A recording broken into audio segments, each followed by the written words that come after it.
প্ৰাসংগিকতা, সেই প্ৰাসংগিকতাৰে 100টা ছিটত আমি টাৰ্গেট লৈছোঁ।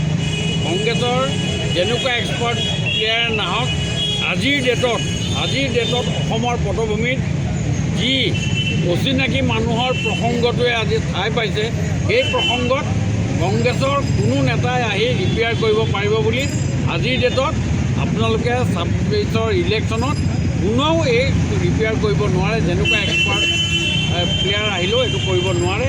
কাৰণ আজিৰ ডেটত আপোনালোকে কংগ্ৰেছত চাওক, হিন্দীত এটা কাহাৱত আছে, আজি গোটেই বস্তুটো আপোনালোকে যদি চায়, হিন্দীত এটা কাহাৱত আছে যে পকেট মে না ফুটা কৰি 20 বজাৰ মে দৌৰা দৌৰি। আজিৰ ডেটত কংগ্ৰেছৰ অৱস্থা এইটো।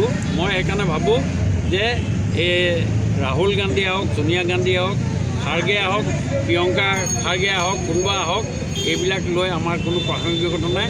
আজি আমি ৰাইজৰ মাজত আছোঁ, আমি ৰাইজৰ মাজলৈ সোমাই গৈছোঁ। এতিয়া আগন্তুক দিনত আমাৰ এই প্ৰচাৰৰ দ্বাৰা আমি আগন্তুক দিনত ৰাইজৰ সেৱাত ব্ৰতী হোৱাৰ এটা প্ৰয়াস কৰিছোঁ। আৰু আগন্তুক দিনত ভাৰতীয় জনতা পাৰ্টীৰ NDA 100টা ছিটত আমি ট্ৰাই কৰিছোঁ। আমি ইয়াৰ ট্ৰাই আৱাৰ লেভেল বেছ ফৰ 100 ছিট। আমাৰ লক্ষ্যই হ'ল 100টা ছিট, আৰু সেই হিচাপত আমি আগন্তুক দিনত তৃতীয়বাৰৰ কাৰণে ভাৰতীয় জনতা পাৰ্টীৰ নেতৃত্বত NDA চৰকাৰ গঠন কৰিম। মুখ্যমন্ত্ৰীয়ে কৈছে যে